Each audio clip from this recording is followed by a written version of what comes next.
Break के बाद आपका स्वागत है। आगे बढ़ते हैं, घरौंडा की बात करते हैं। घरौंडा का सामुदायिक स्वास्थ्य केंद्र केवल एक ही एम्बुलेंस के भरोसे चल रहा है। सामुदायिक स्वास्थ्य केंद्र में केवल एक ही एम्बुलेंस है, जिसकी हालत भी कुछ ठीक नहीं है। इस केंद्र में मौजूद एम्बुलेंस के टायर घिसे पड़े हैं और हॉर्न तक इसका खराब पड़ा है। वहीं एम्बुलेंस ड्राइवरों को भी इमरजेंसी के समय में काफी परेशानियों का सामना करना पड़ता है।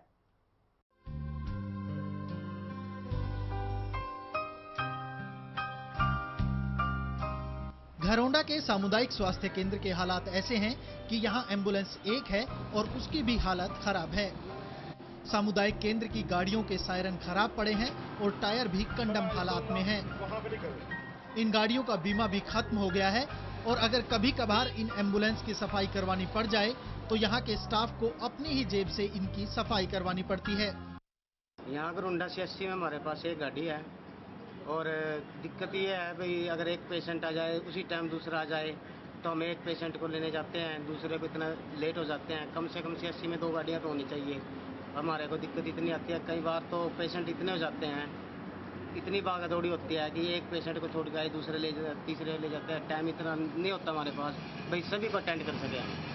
उधर अस्पताल के डॉक्टरों के मुताबिक उनके पास अस्पताल में एक ही एम्बुलेंस है और अगर ज्यादा मरीज हों तो कंट्रोल रूम करनाल से उन्हें एम्बुलेंस बुलानी पड़ती है। फिलहाल यहाँ के डॉक्टरों ने उच्च अधिकारियों को एक एम्बुलेंस के लिए लिखा भी है।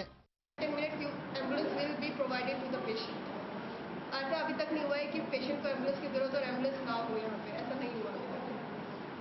अभी कोई डिमांड है और एम्बुलेंस की यहाँ पे की डिमांड दी हुई है यहाँ से एक और एम्बुलेंस की। अभी एक एम्बुलेंस खराब है तो एक आ रही है, उसके बाद बात की हुई है एक और की, अभी हमने बोला हुआ है। जैसे घरौंडा क्षेत्र काफ़ी बड़ा है, काफ़ी यहाँ 2 गाँव इसमें जुड़े हुए हैं, तो एम्बुलेंस कितनी एम्बुलेंस की यहाँ जरूरत पड़ती है? यहाँ पे ऐसे तो एक एम्बुलेंस से हमारा चल जाता है, अगर ज़्यादा पेशेंट है तो हम एक और बुला लेते हैं। हम आपको बता दें कि घरौंडा के सामुदायिक केंद्र और आसपास के 104 गांव के लोगों को स्वास्थ्य सेवाएं उपलब्ध करवाने के लिए केवल 3 ही एम्बुलेंस है। देखना होगा कि प्रशासन कब स्वास्थ्य के इस मुख्य स्तंभ की सुध लेता है। एवन तहलका हरियाणा के लिए घरौंडा से विवेक राणा। तो जायजा ले रहे हैं पूरे प्रदेश का, सभी इलाकों की कोशिश है जायजा लेने की कि एम्बुलेंस सेवाएं वहां पर कैसी हैं। इस वक्त बेरी से SMO doctor Ramkumar phone line पर हमारे साथ जुड़े हैं। स्वागत है रामकुमार जी आपका एवन तहलका हरियाणा पर। नमस्कार जी, आपसे जानना चाहेंगे बेरी में किस तरह की एम्बुलेंस सेवाएं हैं? 102 की एम्बुलेंस सेवा बेरी में उपलब्ध है जी। 102 नंबर पे जी। और ऑन डिमांड ये है सर्विसेज। लेकिन जो खबर रामकुमार जी हमारे पास है उसमें बताया ये जा रहा है कि जो एम्बुलेंस है वो खराब पड़ी रहती है, स्थिति ठीक नहीं, तो नहीं है, ऑन रोड है, बिल्कुल ऑन रोड है। ये 3-4 साल पुरानी है और ऑन इट्स ऑन रोड जी। लेकिन ऑन रोड है और कोई प्रॉब्लम नहीं है। लेकिन जो पहले 2-2 टाटा सुमो थी, एम्बुलेंस का काम लिया जाता था उनसे, लेकिन अब एक सिर्फ वैन से काम चलाया जा रहा है, इस तरह की खबर है ना। टाटा सुमो तो कभी नहीं थी हमारे पास। जी। शुक्रिया आपका हमारे साथ जुड़ने के लिए। तो बेरी से डॉक्टर रामकुमार थे, SMO थे, बता रहे थे कि वहां पर जो सेवाएं हैं एम्बुलेंस की वो बेहतर हैं। लेकिन जो खबर हमारे पास है ये है कि खुद मुख्यमंत्री ने 8 करोड़ की लागत से बनने वाले एक स्वास्थ्य केंद्र का उद्घाटन किया था 31 मार्च को पिछले साल। वहां पर 2-2 टाटा सुमो रखी गई थी एम्बुलेंस सेवा के लिए, लेकिन बाद में उन्हें हटा दिया गया और वहां पर जो अब काम चलाया जा रहा है एक ही गाड़ी से, एक ही वैन से काम चलाया जा रहा है।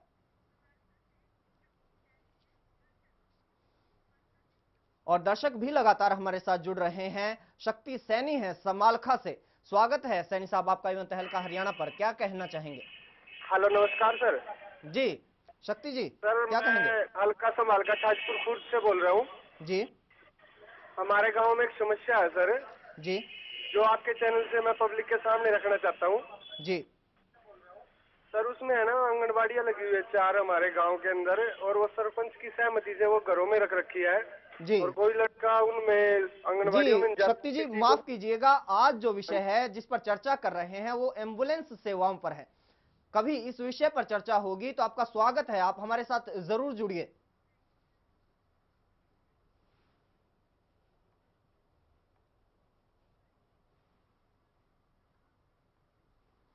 इंद्री की बात करते हैं। इंद्री अस्पताल में एम्बुलेंस सुविधा लोगों को काफी परेशान कर रही है। एम्बुलेंस समय पर न मिलने से मरीजों की बढ़ती परेशानी के कारण लोगों में सरकार की नीतियों को लेकर काफी आक्रोश है। जनता सरकार से इंद्री अस्पताल में एम्बुलेंस सेवाएं पर्याप्त मात्रा में देने की मांग कर रही है।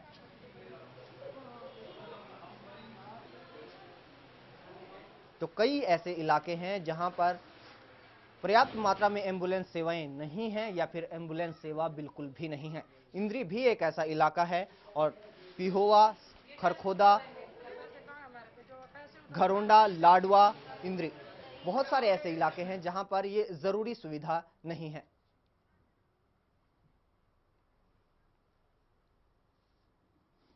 और खुद स्वास्थ्य मंत्री राव नरेंद्र सिंह जी इस वक्त फोन लाइन पर हमारे साथ जुड़े हैं। राव साहब, बहुत बहुत स्वागत आपका एवं तहलका हरियाणा पर। सर नमस्कार जी, धन्यवाद साहब जी, राव नरेंद्र जी चर्चा कर रहे हैं कि एम्बुलेंस सेवाएं पूरे प्रदेश में कैसी हैं। जो खबरें हमारे पास है, कई इलाके ऐसे हैं जहां पर ये जो इमरजेंसी स्वास्थ्य सेवा है उपलब्ध नहीं है या फिर बहुत कम मात्रा में है। आपकी प्रतिक्रिया चाहेंगे।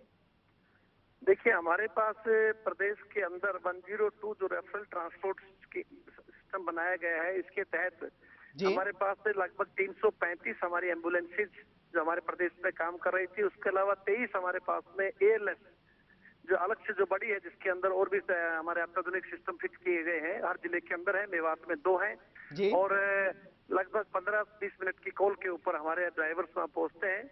फ्री ऑफ कॉस्ट फैसिलिटी का आपको ध्यान होगा कि हमने जो है एक्सीडेंट केस के लिए, बीपीएल के लिए, फ्रीडम फाइटर्स के लिए, पुअर पीपल्स वगैरह के लिए, डिलीवरी केसेस के लिए फ्री ऑफ कॉस्ट उनकी सेवा करते हैं। और पिछले दिनों हमने कुछ डिमांड जो हमारी आपके एम्बुलेंसेज जो पुरानी हो चुकी थी, कंडम हो चुकी है, उनको रिप्लेस करने के लिए भी केस चला हुआ है। बहुत जल्दी एम्बुलेंसेज आ रही है, तो उन जगह के ऊपर जहाँ एम्बुलेंसेज नहीं है हम और नई एम्बुलेंसेज भेज रहे हैं। जी राव साहब, लेकिन कई इलाके ऐसे हैं जहां पर ये सुविधाएं नहीं है या फिर बहुत कम मात्रा में है। ऊपरी स्तर पर और जब नीचे आते आते क्यों फर्क पड़ जाता है, ये सुविधाएं क्यों नहीं मिल पाती, क्या लगता है आपको? देखिए जी, जहाँ तक मैं समझता हूँ हमारी तरफ से, गवर्नमेंट की तरफ से आदेश है कि हर जनरल हॉस्पिटल में, हर सब डिविजन हॉस्पिटल में, हर सीएचसी में और 2 पीएचसी के ऊपर एक एम्बुलेंस हर पूरे हरियाणा में हमने उपलब्ध कराई हुई है। फिर भी अगर कोई ऐसी कोई है तो मैं उस बात की व्यक्तिगत रूप से जांच करूंगा। मेवात में तो हमने हर पीएचसी में अलग से दिया हुआ है स्पेशल, उसके अलावा हर 2 पीएचसी पे एक एम्बुलेंस व्यवस्था हमने सिस्टम किया हुआ है। और ये अमला हम और भी बढ़ा रहे हैं इसको। हमारा प्रयास है कि इसको अच्छे तरीके से लागू किया जाए। इस सिस्टम में हमारा तरफ से वो यूपीएस सिस्टम भी हमारा वो फिट है आपका, ताकि ड्राइवर गाड़ी कहाँ जा रही है कहाँ नहीं। जीपीएस सिस्टम भी हमारा इसमें लगा हुआ है, तो उस बात से पता लगता है कि उस गाड़ी का मिसयूज ना हो और कोई लापरवाही जिन बच्चों ने की है उनके खिलाफ कार्रवाई भी की गई है, उनको सर्विस से हटाया भी गया है। फिर भी सब मैनुअल कार्रवाई, आप समझते हैं कि सब कुछ इंसान के जहाँ मैनुअल चीज चलेंगे इंसान से गलतियां भी होती है, लेकिन हमारा प्रयास है। और हरियाणा एकमात्र ऐसा प्रदेश है जहाँ ये हम गवर्नमेंट लेवल पर खुद चला रहे हैं। मतलब बहुत सी जगह इसको कोई आउटसोर्स दे रखा है, कोई कहीं कुछ कर रखा है, लेकिन ये हमने खुद अपने गवर्नमेंट लेवल पर संभाला हुआ है। तो इसलिए आप अपने तरफ से इस चीज को बारीकी से देख रहे हैं और पूरा तरह ध्यान में है। हमारा पूरा प्रयास है कि प्रदेश के लोगों को अच्छे से अच्छी सेवाएं उपलब्ध करा सके। जी राव नरेंद्र जी, बहुत जरूरी है इनको बारीकी से देखना, क्योंकि इमरजेंसी सेवाएं हैं, स्वास्थ्य सेवाएं हैं, बुनियादी सेवाएं हैं। आपकी जानकारी के लिए हम बता दें, कुछ खबरें ऐसी भी हैं कि जो एम्बुलेंस सेवा है, जो एम्बुलेंस है वहां पर फर्स्ट एड तक की उसमें सुविधा नहीं होती और जो एम्बुलेंस होती है, जो गाड़ियां होती है, वो खुद बहुत खराब होती हैं। कई जगहों से ये खबरें हैं। नहीं, हो सकता है आपके पास जो रिपोर्ट आई है वो सही भी हो, मैं इस बात को इनकार नहीं कर सकता, लेकिन काइंडली आपके माध्यम से जो मुझे पता लगेगा मैं अपने विभाग के अधिकारियों को सुस्त करूंगा। मैं अपने डायरेक्टर जनरल हेल्थ और प्रिंसिपल सेक्रेटरी हेल्थ से भी मैं व्यक्तिगत रूप से इस बात के लिए कहूंगा कि ऐसी बात को जरूर जांच करें और अगर जो भी कोई कमियां हैं उसको हम दूर करेंगे। हमारा उद्देश्य माननीय मुख्यमंत्री जी का विशेष रूप से, जो भूपेंद्र सिंह हुड्डा साहब चाहते हैं प्रदेश के लोगों को स्वास्थ्य सेवाओं के अंदर विशेष रूप से लोगों का विश्वास और पैदा हो, ताकि लोग बढ़िया से बढ़िया हमारी सेवाएं ले सकें। जी राव नरेंद्र जी, एक और बड़ा सवाल ये है कि जो इमरजेंसी सुविधाएं हैं, रुझान लोगों का उस तरह का जो दूसरे इलाकों में देखने को मिलता है या दूसरे देशों की भी बात करें वहां पर रुझान देखने को मिलता है इस सुविधा को लेकर, वो रुझान हरियाणा में देखने को नहीं मिलता। जिस तरह से अगर कोई इमरजेंसी आती है तो एम्बुलेंस की तरफ एम्बुलेंस की सेवा ली जाए, इस तरह की सोच अब तक लोगों की नहीं बनी है। ये भी एक समस्या है और कहीं ना कहीं नाकामी बनती है ये ऊपरी स्तर पर। देखिए, प्रैक्टिकल रूप से मेरा तो ये विश्वास है कि लोगों को, बहुत से लोगों को इस बात का ज्ञान है। देहात में भी, गांव में भी एम्बुलेंस सेवा भी 102 का हमने प्रचार भी किया हुआ है जी। लेकिन फिर भी आप और प्रयास करेंगे इस चीज के लिए कि और लोगों को इस सुविधा का पता लगे और लोगों को हम अच्छे से सुविधाएं दे सकें, सब यही कह सकते हैं। जी, तो राव नरेंद्र जी, मानते हैं आपके अभी सुधार की जरूरत है और सबसे तो ज्यादा जरूरी है लोगों को जागरूक करने की, इसके बारे में जानकारी देने की बहुत जरूरत है, आप मानते हैं?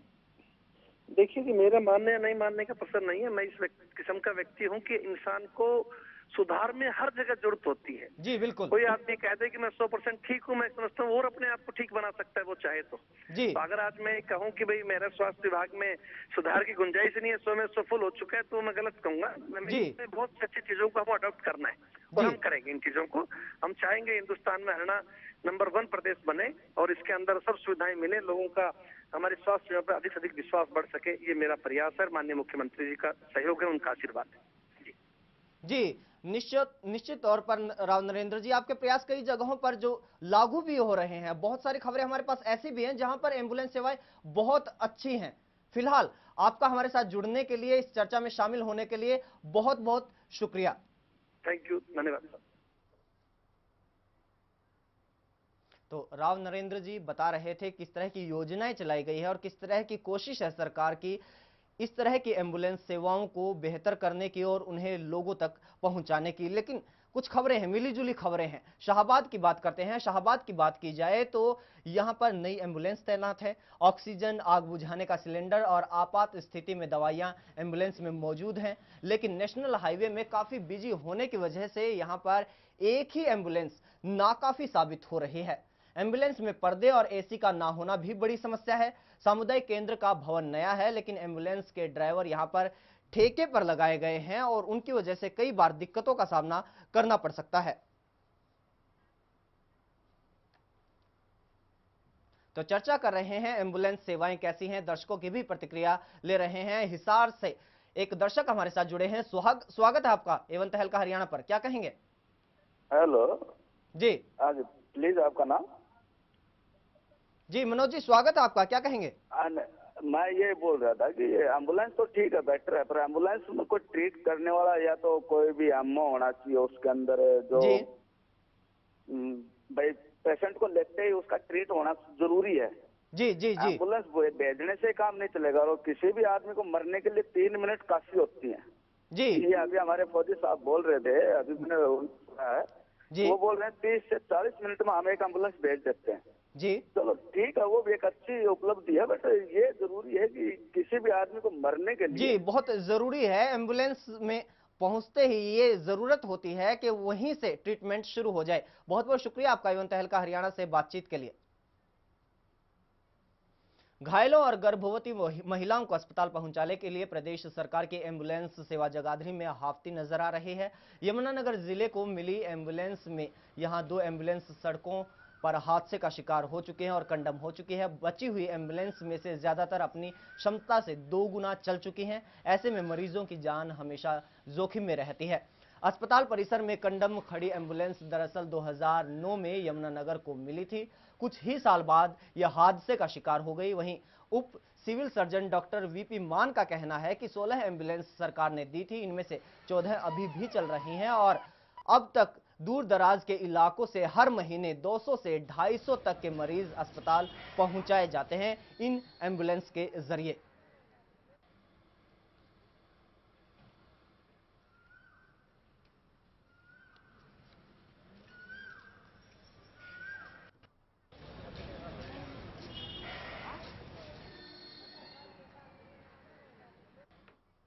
तो दर्शकों की प्रतिक्रिया ले रहे हैं, साथ ही साथ अधिकारियों की भी प्रतिक्रिया ले रहे हैं, जानने की कोशिश कर रहे हैं कि उनके इलाके में स्वास्थ्य सेवाएं कैसी हैं, एम्बुलेंस सेवाएं कैसी हैं। इस वक्त रमेश धनखड़ हैं, सीएमओ हैं झज्जर से, हमारे साथ फोन लाइन पर जुड़े हैं। बहुत बहुत स्वागत है आपका एवं तहलका हरियाणा पर धनखड़ साहब। थैंक यू जी, आपसे जानना चाहेंगे, क्या कहना चाहेंगे अपने इलाके में जो एम्बुलेंस सेवाएं हैं कैसी हैं?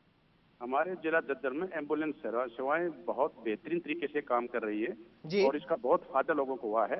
हमारे जिले में 17 एम्बुलेंस हैं जी, जो राउंड द क्लॉक काम करते हैं, कंट्रोल रूम से 102 से जुड़ी हुई है जी, और इनके जो बहुत अच्छा इसमें जो डिलीवरी केसेज, एक्सीडेंट केसेज हैं, सभी के लिए बहुत हेल्पफुल हैं। एक है हमारे पास एडवांस लाइफ सपोर्ट एम्बुलेंस भी है जो एक्यूट सीरीज मरीजों के लिए है।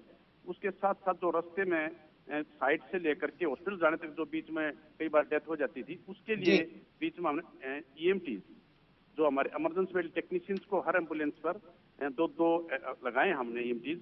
जी, जी, एम्बुलेंस के साथ चलेंगे ताकि रास्ते में कोई हादसा ना हो और रास्ते में कोई दिक्कत ना। उसके लिए मरीज पूरा इक्विप होगी, सारी उसमें ऑक्सीजन सिलेंडर है और सारी जितनी भी जो दवाइयां हैं जो जरूरत पड़ती है, तो रास्ते में उसको मैनेज किया जा सके, उसके लिए भी हमारे काम करते हैं और हमारे जिले में बहुत बेहतरीन अच्छी सर्विसेज जी 102 मिल दे रही है। जी रमेश जी, ये बहुत जरूरी भी है, इस तरह की सुविधाएं होना बहुत जरूरी है। आपका बहुत बहुत शुक्रिया एवं तहलका हरियाणा से बातचीत के लिए।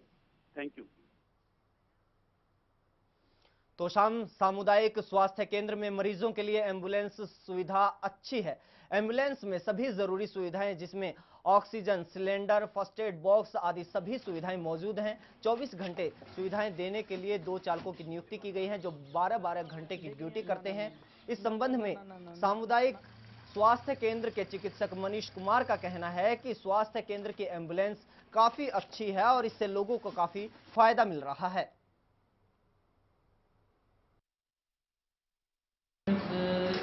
बिल्कुल अपडेटेड है, उसमें ऑक्सीजन सिलेंडर भी करवा दिए गए हैं, बाकी जो भी फैसिलिटी हैं वो भी सारी कंप्लीट कर दी गई हैं। और इसके अलावा अभी CMO भिवानी से ऑर्डर आए हुए हैं, 2 नए असिस्टेंट पोस्टें दी गई हैं, उसमें एक स्टाफ नर्स और एक EMT भी प्रोवाइड किए गए हैं। तो ये सिर्फ एम्बुलेंस के लिए है? हाँ जी, सभी एम्बुलेंस के ऊपर एक EMT इमरजेंसी सर्विसेज जो देगा, अभी रास्ते में किसी भी पेशेंट को कोई दिक्कत ना हो उसके लिए ये सरकार का कदम है, अच्छा है, जो मरीजों को बहुत सुविधाएं देगा। सिरसा में भी स्वास्थ्य विभाग की ओर से इमरजेंसी में आम लोगों को एम्बुलेंस की बेहतरीन सुविधाएं उपलब्ध करवाई जा रही हैं। आम लोगों को परेशानी ना हो इसके लिए जिले में 16 एम्बुलेंस मौजूद हैं।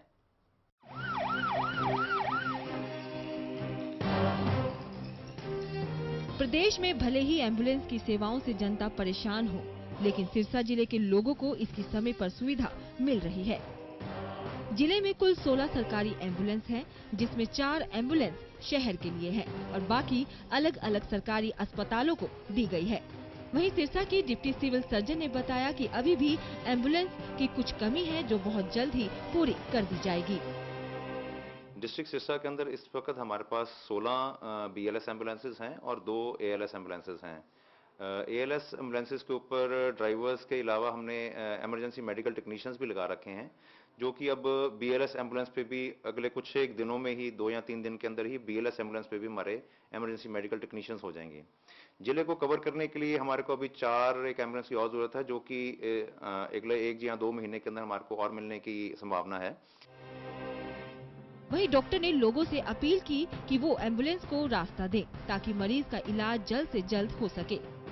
इसके अलावा सरकार की ओर से 102 नंबर पर इमरजेंसी कॉल करने की सहूलत भी दी गई है, जो मरीज को 15 मिनट के अंतराल में ही एम्बुलेंस सहायता देगी।